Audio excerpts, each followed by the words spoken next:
धन्य है वो वैज्ञानिक परहित में जो काम करे, धन्य है वो वैज्ञानिक परहित में जो काम करे, मानव को दे सुख साधन, ओ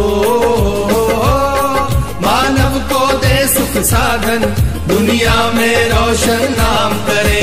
धन्य है वो वैज्ञानिक परहित में जो काम करे, धन्य है वो वैज्ञानिक परहित में जो काम करे।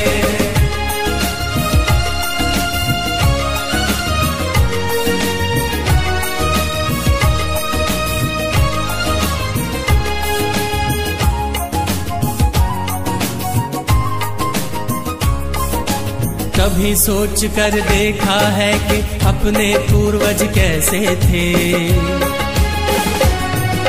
निर्जन बंद गुफाओं में जो हरदम छुप कर रहते। मन समुद्रासारखं विशाल ठेवा, नद्या तुम्हाला स्वतःहून भेटायला येतील। मनात द्वेष आणू नका, मनामध्ये चांगले विचार रुजवा, माणसं मशाल बनून तुमच्यासाठी पेटायला सुद्धा येतील। असे आपल्या विचारांचे संस्कार रुजवण्यासाठी आज या ठिकाणी आपल्याला लाभलेले कार्यक्रमाचे सन्माननीय अध्यक्ष जिल्हा न्यायाधीश माननीय एस जगताप साहेब यांना विनंती आहे त्यांनी आपलं अध्यक्षीय मनोगत या ठिकाणी व्यक्त करावं।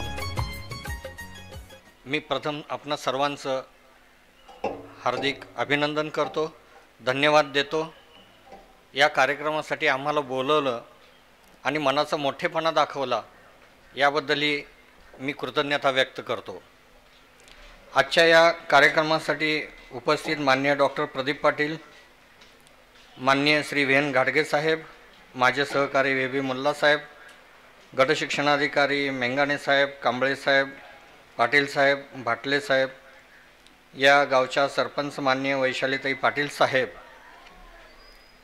आणि शिक्षण विभागातील सर्व प्राथमिक माध्यमिक मुख्याध्यापक, केंद्र प्रमुख, शिक्षकेतर कर्मचारी, शिक्षक वगैरे सर्व ग्रामस्थ आणि सर्व विद्यार्थी बंधू भगिनींनो, आम्ही इथं आल्यानंतर खूप धडाक्यात स्वागत झालं। आम्ही सगळे भारावून गेलो आपलं प्रेम बघून आणि आपली या कार्यक्रमाबद्दलची आस्था बघून आम्हाला खरंच आनंद झाला। खरं म्हणजे आता डॉक्टर प्रदीप पाटील सरांनी, ते स्वतः डॉक्टर असल्यामुळं त्यांनी वैद्यकीय क्षेत्र, सामाजिक क्षेत्र, अंधश्रद्धा याला अनुसरून जेवढं काही आपल्याला मार्गदर्शन करता येईल तेवढं केलेलं आहे आणि मला बोलण्यासाठी अतिशय छोटासा वेळ त्यांनी ठेवलेला आहे।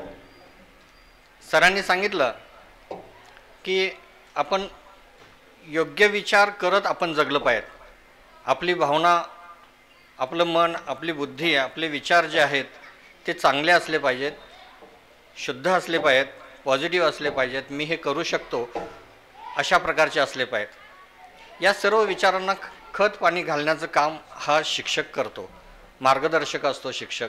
शिक्षक हा खरं म्हणजे समाजाचा आधार वड आहे, कारण वडाचं झाड जसं स्वतः वाढेल तसं पारंब्या, फांद्या पारंब्या वाढवत जातं, तसं शिक्षक जो आहे तो त्याच्या कृतीतून, त्यानं दिलेल्या ज्ञानातून आपले नवीन नवीन विद्यार्थी तयार करत जातो, त्यांच्यावर संस्कार करत जातो, त्यांना चांगली वागण्याची दिशा देतो, त्यांना चांगलं भवितव्य देतो आणि हे सगळं जे घडतं ते अशा ह्या उत्कृष्ट अशा संमेलनामधून, विज्ञान प्रदर्शनामधून ते घडत असतं।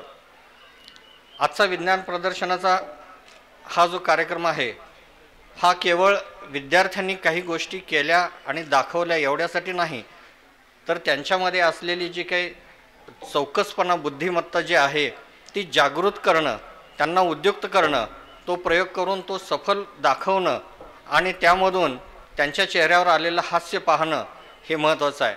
त्याचा समाजाला होणारा उपयोग, आपल्या सर्वांना होणारा उपयोग हे ते विद्यार्थ्यांनी मगाशी सांगितलं। त्यांनी अतिशय छानपैकी मराठीमध्ये, काही जणांनी मराठीमध्ये सांगितलं, काही जणांनी इंग्रजीमध्ये सांगितलं, खूप छान समजावून सांगितलं। त्यांनी केलेल्या त्या प्रयत्नाला मी खरंच शाबासकी देतो, धन्यवाद। ज्यांनी त्या शिक्षकांनी त्यांना मार्गदर्शन केलं त्यांना धन्यवाद देतो।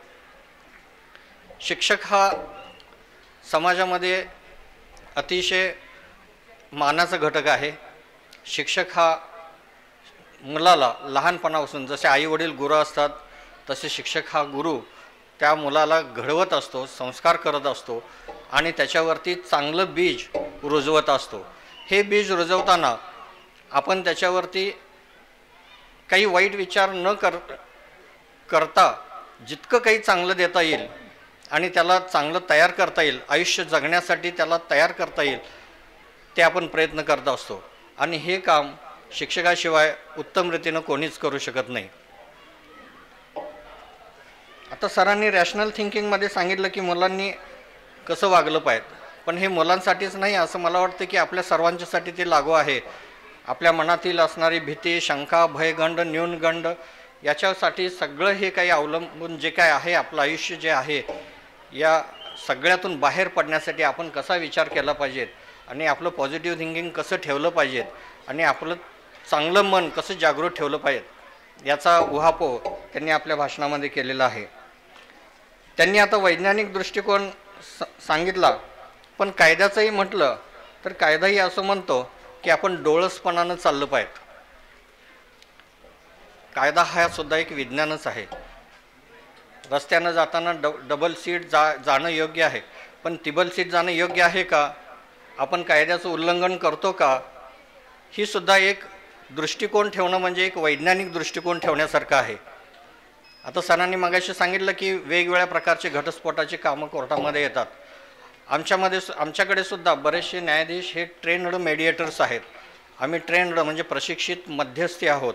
आम्ही नवरा बायकोंच्या भांडणामध्ये त्यांचं संपूर्ण समजून घेऊन दोघांच्यामध्ये काही तडजोड करता येते का, सकारात्मक दृष्टिकोनातून त्यातून काही मार्ग निघतो का, त्यांचं जीवन सावरता येतं का, असा प्रयत्न करत असतो.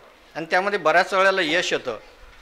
पण असं दिसून आलं की खेडेगावातल्या ज्या केसेस असतात त्यामध्ये बऱ्याच वेळेला माणसं ऐकतात, पण अतिशय भरपूर चांगली शिकलेली माणसं असतात ती मात्र आम्ही जे काही सांगेल, जसं सरांनी सांगितलं, त्याच्या प्रत्येक गोष्टीला शंका कुशंका काढून आमचा जो प्रयत्न असतो तो हाणून पाडण्याचा प्रयत्न करीत असतात.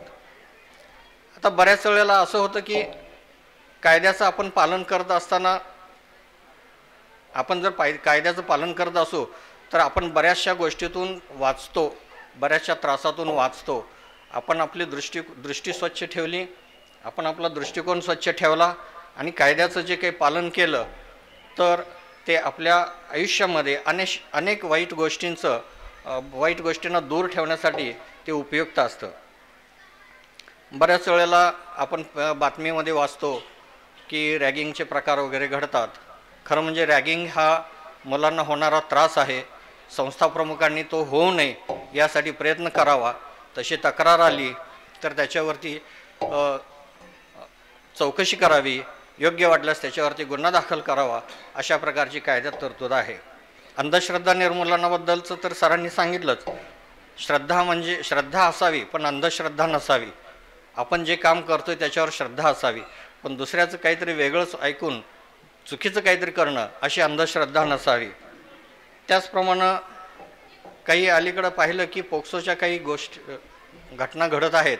लहान मुलींच्या बाबतीत जे काही घटना घडत आहेत त्या बाबतीत आपण सजग राहणं गरजेचं आहे. आपण शिक्षक आहात, मुलांना गुड टच बॅड टच बाबत सांगणं गरजेचं आहे. मुलांच्या पाठीशी आपण ठामपणे उभं राहणं गरजेचं आहे. मुलांच्या काही शंका कुशंका असतील, त्यांना काही त्रास होत असेल, रस्त्यावरून येता जाता जर काही त्रास होत असेल तर त्या मुलांनी आपल्याला ठामपणे विश्वासानं सांगितलं पाहिजेत. इतकी विश्वासार्हता आपण निर्माण केली पाहिजे. कारण आपण पाहिलं की लहान मुलं ही अनुकरण प्रिय असतात. आपला शिक्षक कसा वागतो याचं बारीक सारीक गोष्टीचं अवलोकन विद्यार्थी करत असतात. आपलं काही चुकलं की ते त्यांच्या आधी पहिल्यांदा लक्षात येतं की नाही, हे सरांचं चुकलं.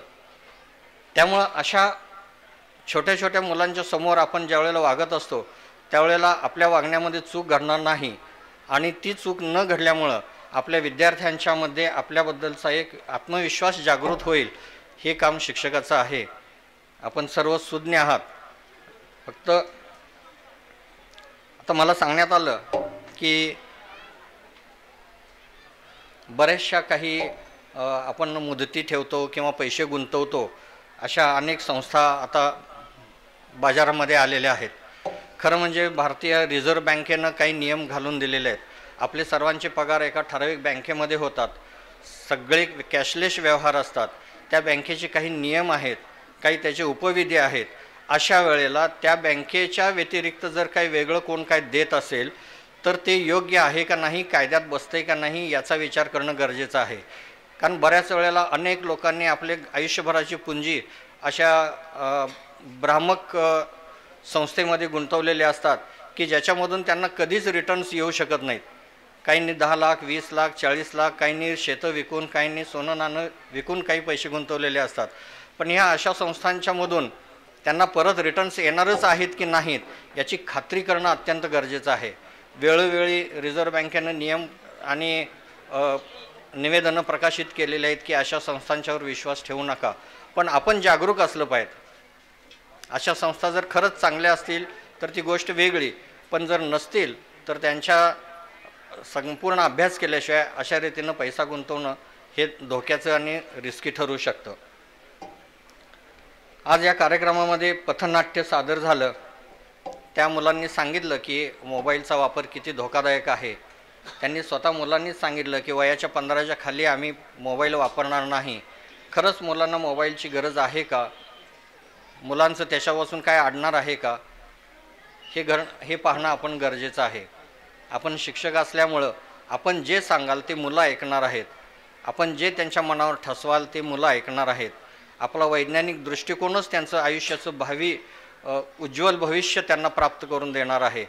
त्यामुळं आपण एक समाजाचा एक महत्त्वाचा घटक म्हणून या विद्यार्थ्यांचं मार्गदर्शक होऊन त्यांच्या आयुष्याला एक वेगळी चांगली दिशा देणं गरजेचं आहे.